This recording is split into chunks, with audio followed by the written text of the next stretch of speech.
Shalom Yerushalayim.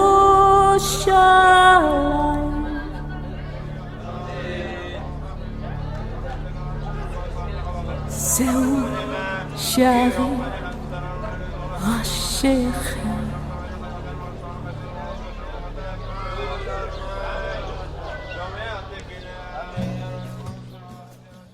Shalom everyone, and nearly Shabbat Shalom. Today is Friday, the 28th day of the Hebrew month of Tishrei. Today is October the 13th, and on this coming Shabbat, we will start a new reading from Genesis 1, the new reading of the weekly portions. There is a big question in Judaism asking, why doesn't Torah start with Mount Sinai event? I mean, the purpose, as we can see, the focus of all the first 5 books of the Bible is about the law of God and what He wants from us, and it's about revealing to us who He is and what kind of a relationship we should have with Him. So how come doesn't it start with Mount Sinai event, the world's biggest revelation of God to mankind? Millions of people standing there, hearing the voice of the Lord, seeing the voices. Why not start with that, something which is clearly the milestone of it all, and starting with creation, starting with Genesis 1, it doesn't make any sense to us, because it's not like God is explaining to us exactly how He created everything and all of that. It's just a very superficial, shallow description of how things were created, on what day exactly. And those elements included about creation, they raise more questions than they provide any kind of answers. So why do we even need that? And there's a lot of debate about that in Judaism, but the main idea is, as the way we understand it, is that God is saying not just to us, but to the entire world, I am the one who said, let it be, and it was so. I am the one who created the world. Everything is mine. The heavens, the earth, everything which is on the earth, all living creatures, including ourselves, mankind, we all belong to Him. Because as we go along with scriptures, we see difficult things. We read about difficult things. We read about the need to sacrifice. We read about wars we are sent to, about all kinds of targets that the Lord is giving us in worshiping Him. Abraham is asked to sacrifice his own son, to put him on the altar, his only son. We never know how to handle these things. Whenever we have a question that might raise any kind of doubt, why am I doing this? Is this the right thing? Can I actually do it? We have to go back to Genesis 1 and see who created the world, who owns everything. Whenever we struggle with the question, what are we actually doing here in this country, in this land, as God's people? We were sent here to occupy this place. When we read Deuteronomy, when we read Joshua, we see it's all about occupation. It's all about coming here, cleansing the land from evil, and make it a safe place for God's true worshippers, and ultimately establish the house of the Lord in this land, in Jerusalem. And we often ask ourselves, is it worth it? The struggle, the price sometimes seems so heavy and so difficult to bear. And of course these things are said in light of past week events. A week ago, as you all must know, a terrible massacre happened in our country. My brothers and sisters, and I'm sure that those who are watching this video might say the same, our brothers and sisters have been murdered, brutally murdered, just because they live here. It's just because of that. And sometimes we face the question and we say, is it worth it? Are we really doing the right thing if this is the retribution?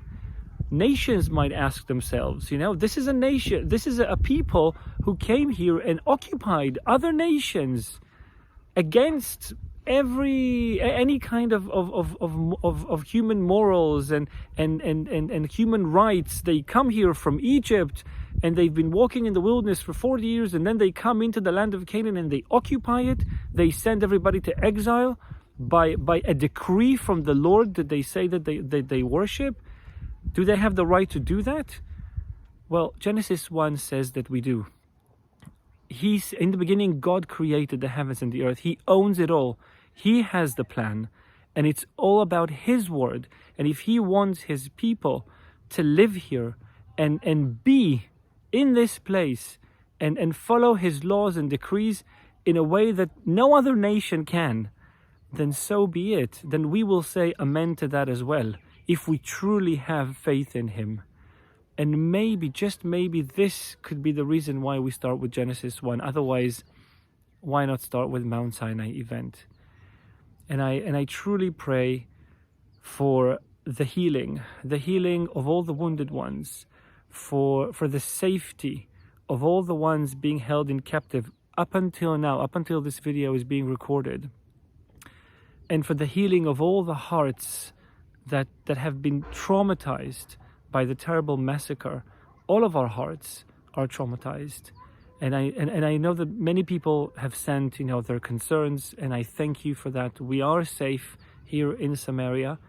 We take a lot of part right now in keeping this community safe, doing guarding at night, to make sure that whatever the terrible thing that happened a week ago will not happen here as well.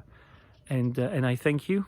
Your concern, it's needless to say how appreciated your concern is, and I hope that we can pray together for true peace, for His peace, according to His plans, under His terms, not ours, not anybody's, only His.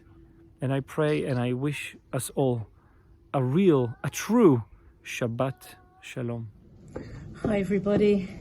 I'm just going to play my violin for a few moments over my place here and where I live, and as I will be saying goodbye to my dearest friends here. So please pray for them all, for Gil, for Leah, for his family, and for all those who live here. And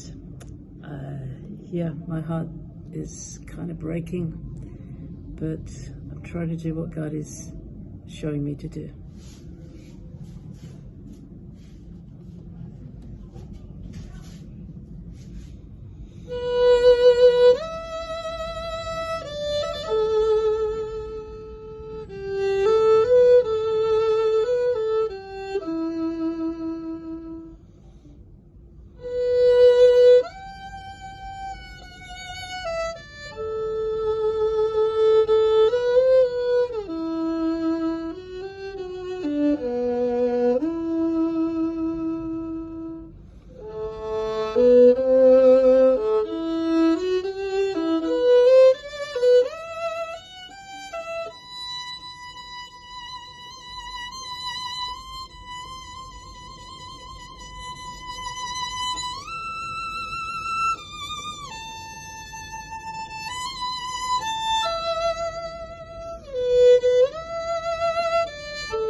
Shabbat Shalom to you all, and we'll be in touch soon. Bye.